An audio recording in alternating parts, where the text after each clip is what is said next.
Back here on the Rich Eisen Show, not just on Disney Plus and the ESPN app and ESPN Radio soon enough, but also this man who's on Disney Plus with his show, Hey AJ, based on this man's children's book series that he was on in 2018 to promote. Here around 2026, talking about Hey AJ on TV. Hey, Martellus Bennett, what's going on, man? Good to see you. Nice to see you as well, man. I like it.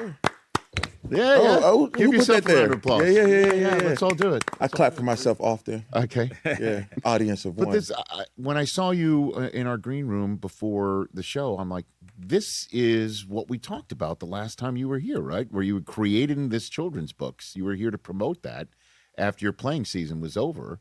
Your playing careers were over. And now it's a cartoon. Congratulations on that. Thank you. Yeah, like I think a lot of times we talk about dreams coming true, but like there's really no timeline on the manifestation of a dream. So it's the daily work and the process is actually the dream, like the doing the work and the hustling and trying to make the dream come to fruition. So it took me, 8 years of learning and experience. There's all these things that you don't know, and that's part of the dream, learning how and what the dream actually is, the tinkering with it, the ideas. We have a clip, words I've never said to you before. No, you did not? Yeah. We have a clip. Again, here's a clip of Hey AJ, based on, and AJ's based on... My daughter, my family. It's based on my family. Fantastic. So Siggy's my wife. AJ's my daughter, Austin Jet Rose, and then I play myself as the best dad ever. Very good. Here's a clip. So Mama's going to be home soon. Maybe we should clean up and give her what we have. We can't. We have to make a lava cake that looks perfect, or our surprise will be ruined. You're right, AJ. We can't give up. 2-minute warning, 3rd and long. We got to take this all the way to the end zone, baby. You're so funny when you use your football talk. Now, it's bake time. Did you remember putting the eggs in the flour? Yes, Chef. And you didn't forget the chocolate filling this time? No, Chef, I added extra. Good job, Chef. Heard, Chef. Thank you, Chef. 1 extra large lava cake coming right up. All we have to do now is wait. So I'll clap for you as well. It's pretty cool, man.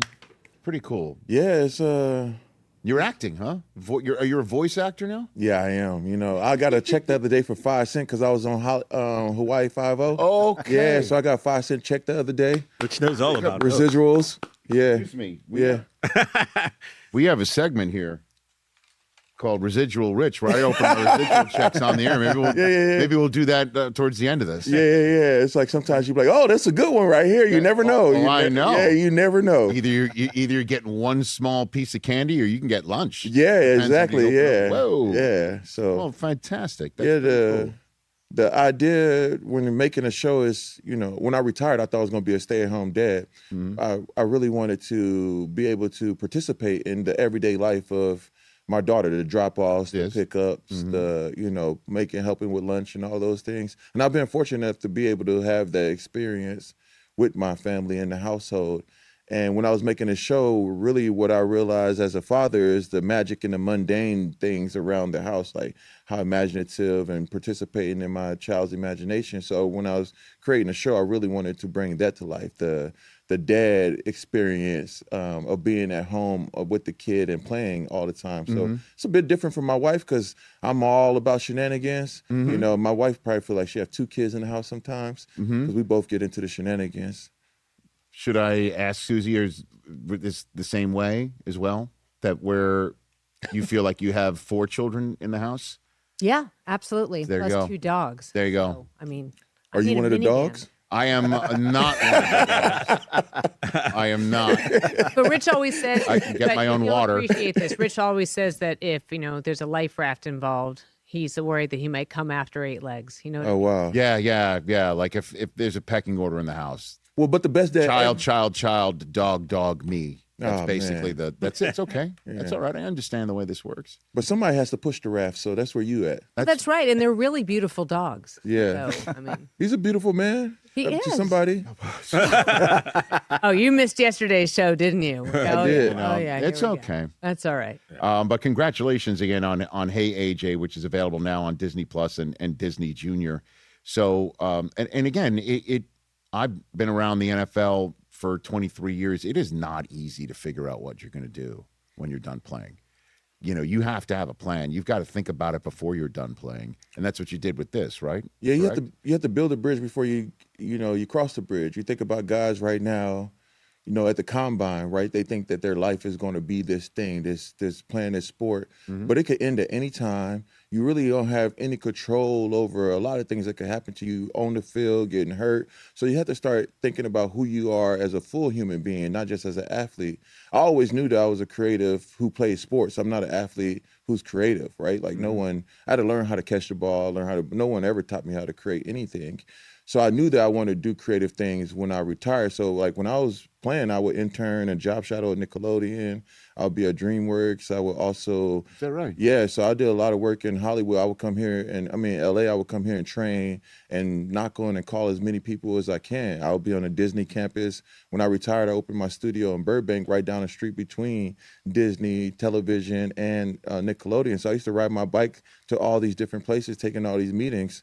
So my dream was, when I had my daughter, I started thinking about my own dreams in the world and what I wanted to be when I would grow up, because what she would want to be. And you're going to sit right there. I tell my daughter, like, yo, you could be anything that you want to be. You could do everything that you want to do. But then I had not set out to do everything that I want to do. So I think a great father is a great example, right, of following your dreams and chasing your dreams. You may not achieve those dreams, but the fact that you chase your dreams gives others permission to chase their dreams. And my biggest goal is to give my daughter permission to chase whatever her dreams may be. So I had to go out and chase my own. That's awesome, man. Yeah. That is correct, TJ. Great way to put it. So what was your favorite gig in between NFL seasons that you did? Who'd you meet?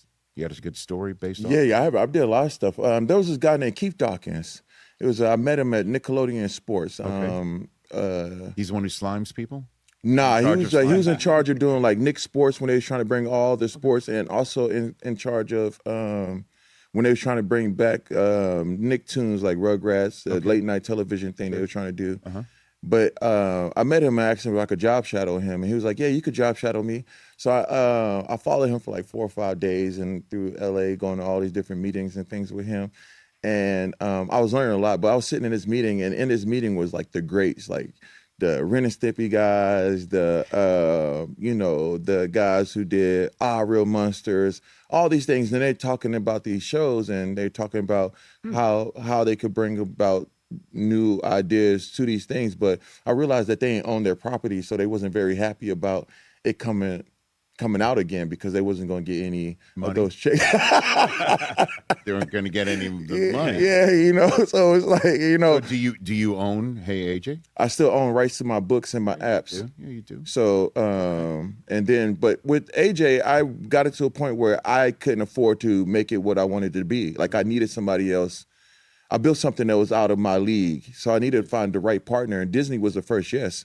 Everybody else told me no. Even when I published the books, nobody wanted to publish the books. So I had to start my own publishing company to put my own books out in the world and sell my books. So no one saw the potential in the book. No one saw the potential in the apps. No one saw the potential when I did animation for it myself.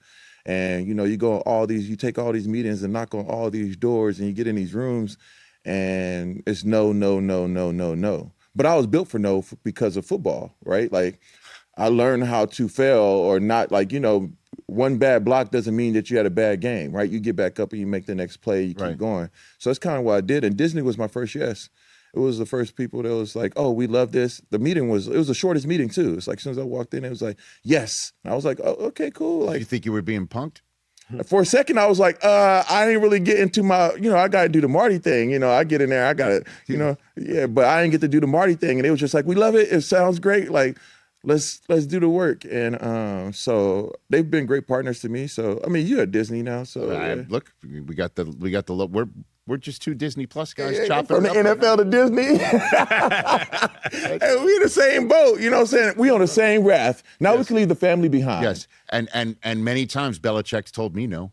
Oh yeah, Belichick. Belichick was the person I learned the most business from. How so? The first one you went to the Patriots, it was the first one that felt like a job. Like, they gave you had to sign into the employee the employee thing on it, I have no business experience being an employee, but you have to sign in with the rest of the employees. So they let you know that you're there as an employee the moment you get there. Of the New England Patriots. Of the New England Patriots. But my favorite thing about Bill Belichick was that he treated everybody the same. I tell you a football story. Please. Like, this is how I knew Bill Belichick was, I liked him as a coach. Because usually when you have a quarterback, no one says anything to the quarterback. The quarterback gets away with all kinds of stuff. Right? And no one calls them out. You know, they whisper. I play with a lot of quarterbacks. You know, I played with Aaron Rodgers, Tom Brady, Eli Manning, Tony Romo. My favorite was John Kitna, and my second favorite is Tom Brady, though. But so we go out to practice during install, during training camp, and we're disastrous. Like, we suck. Like, Tom's missing passes. Everybody's having an off day. Mm-hmm. It's really, really bad. Like, it's almost embarrassing. But I'm just used to being bad because I played on a lot of bad teams. So it's just like, we'll get it next time. But so we get into the meeting, I'm like, man, Tom did not have a great day today. But as soon as we get in the meeting, Bill Belichick, like, what is this? We have an all-world quarterback who can't hit the targets, can't throw the ball. You're Mr. Quarterback of this. Julian Edelman, how long have you been short? All his career. Why are we throwing the ball 7 feet tall to a 3-foot guy? You know, that kind of thing in the middle of the meeting. And like, I'm sitting here, I'm laughing. I thought Bill Belichick was funny, like in a Larry David way. And so I'm sitting there, and Devin McCourty always like, don't laugh. I'm like, it's funny though. Like, he says some funny stuff all the time. Like, Julian has been short his whole career. Like, it's a great thing. He actually said he had another metaphor, analogy that he used to talk about his height that I don't think is safe for Disney Plus. But what happened after that, so I come out of there, it's like, we got chewed out, but I'm used to getting chewed out. You know, I played for the Bears. just letting you know, I played for the Bears, you know, so there's a whole lot that came along with that. And Jay Cutler is your quarterback. Yeah. As I get older, I appreciate Jay Cutler a little bit more, though. So then I'm getting ready to get my lift in, and I hear, doom, doom, doom, like Air Bud when the coach was throwing the ball at the kid or whatever. I'm like, dang, is Bill Belichick on some Air Bud stuff too? So then I come in, and it's Tom. Tom is throwing the ball against the wall, just dropping back. Target practice. He walks out, he brushed past me. I'm kind of, you know, it's like, it's Tom. I let him rub his shoulder against mine, but usually I would have to check him on such a thing like that. But today I'm gonna let you slide. So, but the next morning I come in, I'm eating my pancakes. Mm-hmm. They had good pancakes at New England, but New York Giants had the best food out of every single team I ever played on. Okay. Their cafeteria was lit, and I used to go there on off days just to eat. Never did such a thing on another organization ever, just except for the Giants. So the next morning, Tom comes in, and he goes to each person individually, like, hey, stretch, do whatever you got to do. We're going to kick some butt today. So he's just like, he came in, eyebrows already scolded. Like, I'm like, you know, his face. I didn't know if it was Botox, though. It could have easily been Botox, you know, but I think it was just his point of view or whatever. So anyway, we go out there, and he getting everybody ready. We go outside, and we go 35 for 35 at practice. Uh-huh. Wow. Mission accomplished. Bill Belichick is over there smiling, and we were all cussing Bill out, you know, like, now what? Because, you know, whatever. And he just swinging his whistle. Yeah. Just swinging his whistle, kind of like got this mischievous, grinchy grin on his face, you know, that he's over there like he's some mastermind, like the supervillain in Austin Powers? Nah, and Inspector Gadget. Wow. We're probably coming from two different pop culture ends right there. Yeah. Right. So, but it showed a lot about Tom. Like, Tom was a guy that, like, what I thought made Tom really great was that he changed his game for his teammates, while other quarterbacks expected he's like, I'm good enough to do whatever I need to do in order to make you better. And I think that his word pliability, but in his personality as well, not just in his business plan at TP12 or whatever it's called, but in real life, he has a very pliable personality to play with. So I like Tom a lot. Great story, man. I mean, I don't know if it was... I know, like, Suze, There's so much to unpack in that was... soliloquy. Number one, you should be a comedian. Number two, you should maybe start at the Comedy Store. Number three, we got a food review. That's true. A slight dig at Jay Cutler.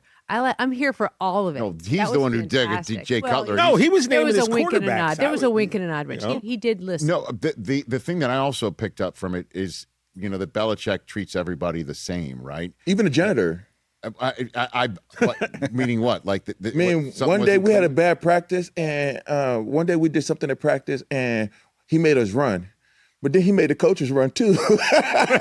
What? The coaches was running sprint gassers with us, and he just like, everybody's running, because he was like, y'all responsible for the players. Mm-hmm. If they're having a bad day, it's because of what you're doing too. We're all interconnected, right? Like, so I thought he's one of my favorite coaches. The Patriots is actually my favorite place to play. Did he? Well, I mean, you won a Super Bowl there, did you not? Or no, you didn't? I did. Okay, I am a Super Bowl champion. So I mean, minus the cafeteria. So he made the janitors run that day too? No, the janitors didn't run that day. Okay, just was wondering. No, they was inside. Okay. Yeah. So just as an aside about how Bill always treats everybody the same, is he told a story for the NFL 100 show that I was so honored to anchor on NFL Network a couple years ago, where he was the analyst. He did television. He was phenomenal at it. Yeah, I remember him doing that. See, he was great at it. His side quest got a little way side, I don't know way, but he had some good side quests. He did. Yeah. So he at one point told a story with Lawrence Taylor sitting there about how LT was always late for meetings, and Bill began to get a little upset about it. So he turned to Parcells, who was the head coach, and said to Parcells, "What do I do about it?" And Parcells said, "What are you starting the meeting for without him?" Because Bill was ready to treat everybody the same, and it didn't compute to just, LT's on a different level, which Tom was on a different level in many different ways, obviously, right? But he's just ripping him a new one over a bad practice session. It's just everything you need to know. And that Tom responded, right? That's the thing. And then the team responded one day later, If a lot of times, like, what happened with teams is coaches try to pick a leader, right? They think this is the quarterback is always the leader, or this person is the leader, or whatever. But leaders can't be handpicked. They have to emerge from the crop of men. And oftentimes the person that the coach thinks is the leader, or the organization wants to brand as the leader, is not who the players know as a leader in the locker room, or the person that is built to lead. So sometimes you mess somebody up because you want them to lead, but that's not the position or their disposition as a human being, which I realized as I got older, that's what happened a little bit with Jay Cutler. Like, he was just like, I just want to play football. I'm not a rah-rah guy. I'm not trying to do this. Just let somebody else do the job. Stop picking me. I'm not a pick me, right? Like, I just want to go play football. And sometimes it's better if you just let the quarterback be who they are versus thinking they're the face of the franchise, so they have to be the leader as well. And, there's a great book called Leaders Eat Last. Really good book. And the idea of it talks about the wolf pack. And when the wolves are traveling across the terrain, the treacherous terrain, just to do a little alliteration in that. But like the treacherous terrain, like, you think about the alpha male in this wolf pack. They don't travel at the front of the pack. They travel at the back, because the weakest wolf is who you will first likely attack, the wolf in the back. Nobody attacks the wolf in the front. But the leader knows that. So he has to become a follower, and has to have somebody else who can lead. So a lot of times when we right now with kids, like what we're not doing with kids as we're developing them, we're not developing character. Like, we're developing athletes and players with no character, which is detrimental to the team in the future, because it becomes an individualized thing instead of realizing you're a small you're just micro in the grand scheme of the world, like us as people. Right. We really start thinking about the world like we're so tiny. There's trees that have been around for hundreds of years. Like, there's not that many people there's this one island in Japan that everybody lives past 100. I mean, I need to move there, but, as a black man, I was happy to make it past 21, but, it's a whole nother story. But like, you think about how small you are in the grand scheme of all things. But we all want to be so big, and we want to be seen with it. We want to be larger than life. We want 1 million followers. We want 10 million followers. Jesus didn't even have that many followers. He had to go find fishermen. Hey, man, I can make you a fisher of men. He had to get a bunch of people. Hey, you building, like, all his people just like, he found them along the way. He had a couple followers, but he had a big message. And then sometimes, like, it takes a small group of people to change the world. But we got to realize how small we are.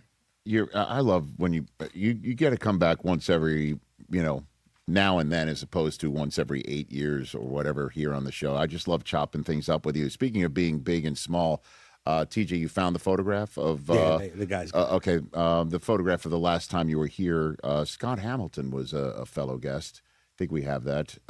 There it is.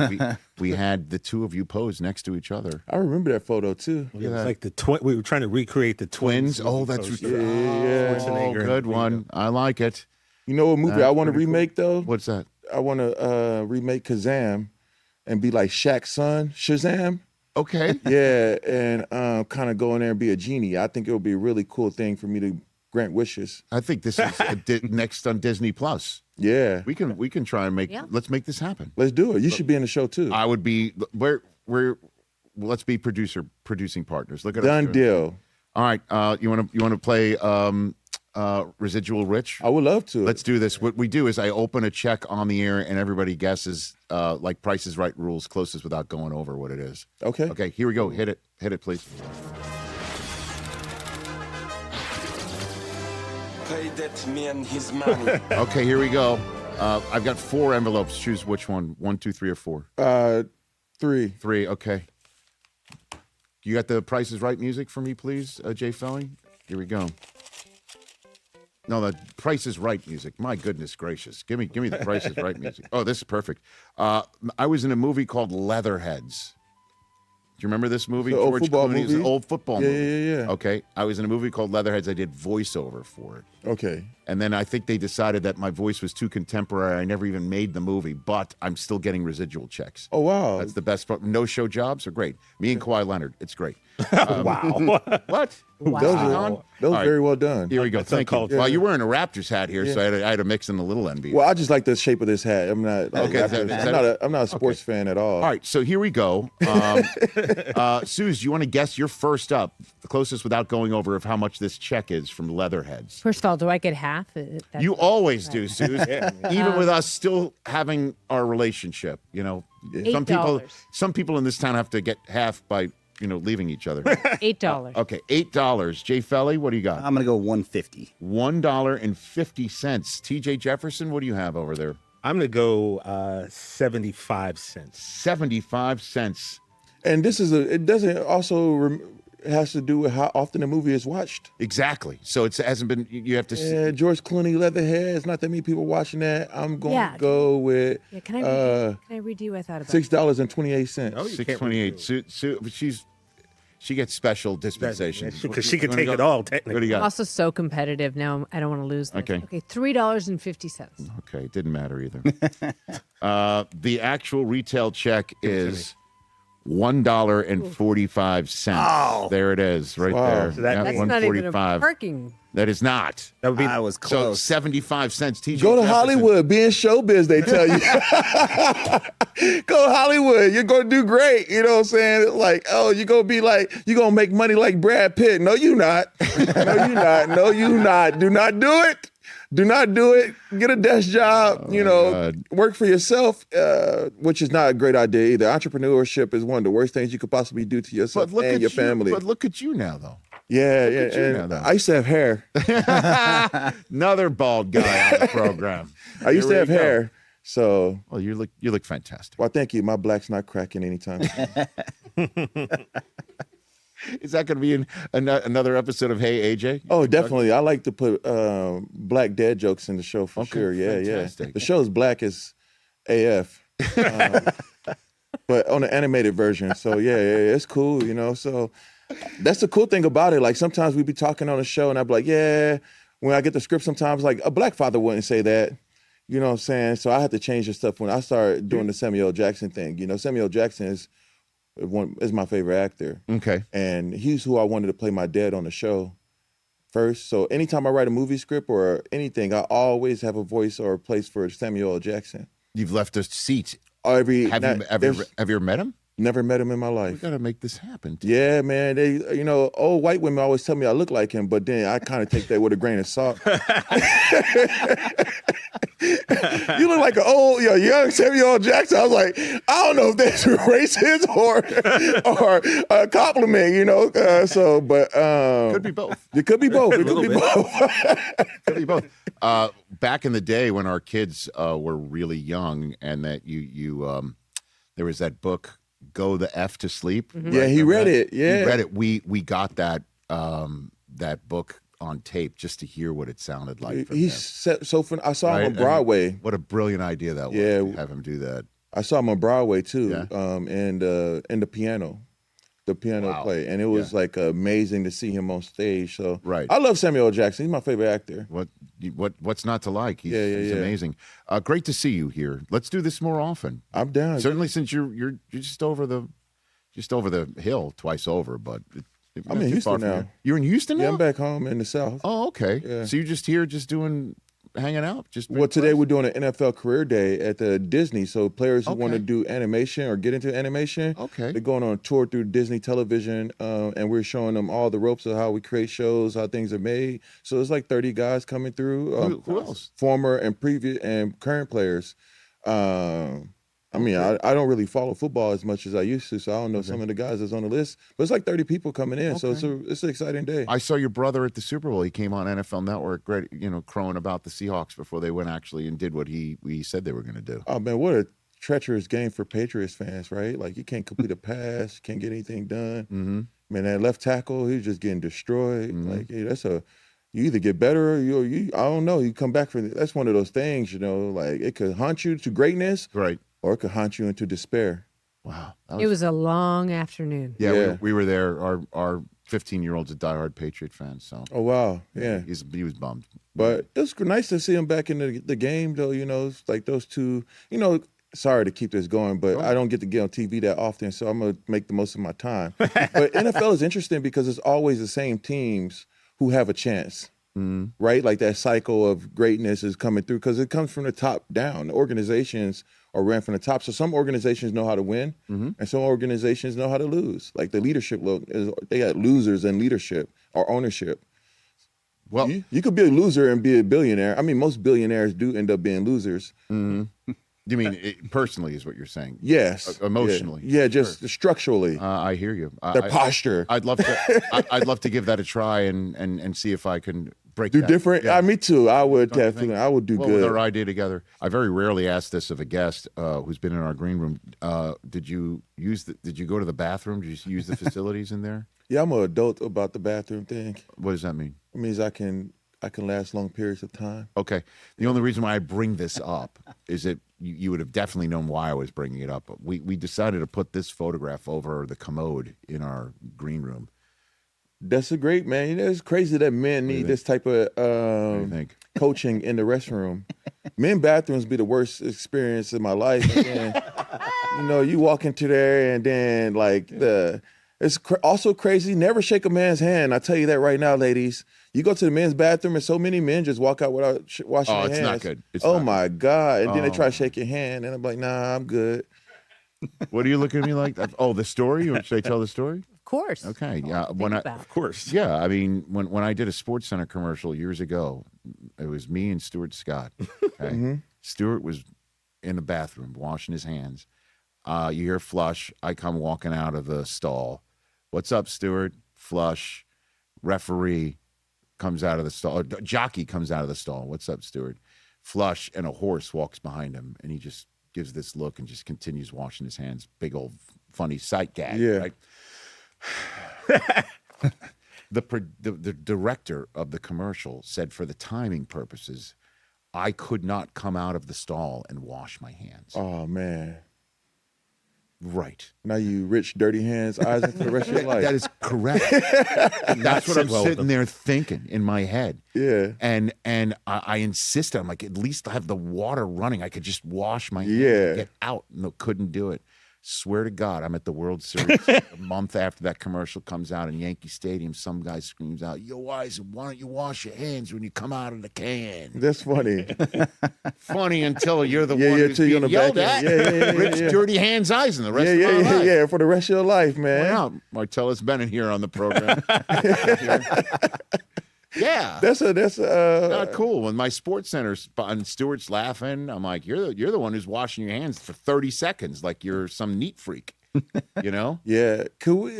I just want to take a second and reflect on when you and Stuart Scott were doing television and how beautiful like those moments were and the way that the game was talked about and the patience that you had and the pacing and the grace that was given to athletes at that period of time. Like as we move forward, everything's so much faster, you know, and it's not so much as the depth of the language and the love and the care for the game and the athletes. It was a really beautiful time to be a fan of the game. That's so nice of you to say that. Yeah. Yeah, I miss Stu. He's gone 11 years now. Yeah, it's crazy. Yeah. Susie knew Stuart because we Susie and I met in the ESPN newsroom in 1997. Y'all was fraternizing in the workplace? Rich was trying. Susie wasn't having it, Best Martellus. friends. Everybody thinks the Michigan man who won the Heisman in 1997 was Charles Woodson, but instead it was me. I see what you did there. Yeah. Oh, I was attempting Yeah. She wasn't buying it. unsuccessfully. But You know, With the you know, Heisman. part of when you have charm, it usually doesn't, land in the beginning. Like you got to keep showing up and you keep showing up and you keep showing up. No, I'm saying like they're like, oh, this guy's actually kind of nice. He's a good person. And then after you keep showing up, they get used to having your presence around and they realize how you make them feel when you're in the room with them. And then you disappear. And then they be like, dang, where is he at? And then they be like, oh, I really like that guy. is that accurate? No, not really. Trying to So- remember Not for us. Could you tell me what Never happened? disappeared? No, not disappear, but like take a day off of being charming. I don't actually think you'd take many days off of being charming. Ooh. He's just nice. He's just really nice, and he's Yes. a really good listener. And that's what turned her off. Pretty much. For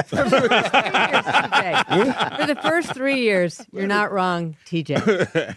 So This is not why I asked this man to stick around for how long have y'all been married? 23 years. Oh, wow, it'll be in 15 years for me this year. Oh, congratulations. Yeah. I just love what a good dad you are. I love your passion for your child. And I just want to say thank you on behalf of all of us out here who have girls. It just means so much to me that you are such a role model to her. And if all dads can listen to this show right now and do the same for their girls, we'll grow up a whole generation of smart, strong girls who feel good about themselves. It's all about that relationship with your girls and the dad.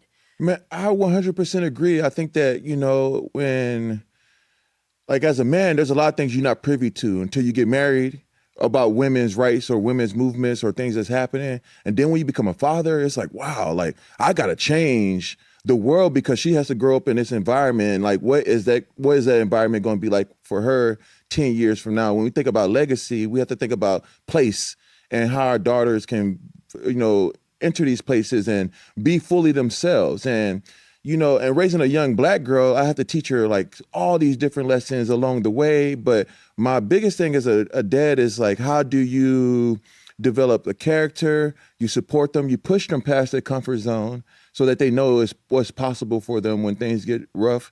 And then you build scenarios and you build mental models of not what to think, but how to think about things, right?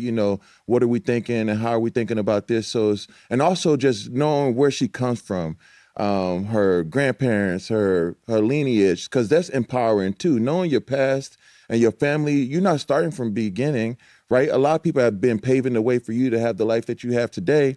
Not outside of your own family, but like my dad, to me, I believe that he was the first traveler. Like he was the first to really leave home and go to like multiple places. Now me and Michael have been in all over the world, and so has my brothers and sisters. But our children have gone twice as many places to us. And you think about, a lot of people talk about generational wealth, but really generational wealth can be lost in one generation. Generational knowledge right? That is what can be sustained and can sustain a family for a lifetime, for generations. Because if you have the knowledge, the know-how, and we pass that down, they got tools to use these things. So how do we train her imagination? How do we train her hands to be able to build and make the things that she's imagining? And how do we train her heart, right? You know, to love and to be compassionate and to be caring and to be thoughtful. And that's kind of how we work on shaping her, but also allowing her to show us who she is and appreciate all that she is. So you're really dealing with clay, and you try not to let the clay dry too early, right? Always throw a little water on it so you can kind of shape shift it a bit. Damn, Martellus. If you wanted this sign, just ask for it. I told you, I came here for the sign. Damn. I take fatherhood seriously. I could tell. It's the best job. And again, just echoing what Susie had to say, Hey AJ is now a vehicle for everything that you just said. And not just for you. You're now building it for others. And I congratulate you on that. Say hi to everybody up there in the Disney campus from all of us here. And it's available right now on Disney Plus and Disney Junior. Great to see you, Nice to see Martellus you. Bennett. Thank you for the extra time. I feel famous. Ladies and gentlemen. Yeah. All right. Hey, you made it all the way to the end. Thanks for that. Check us out every single day streaming live on Disney Plus and the ESPN app, 12 to 3 Eastern.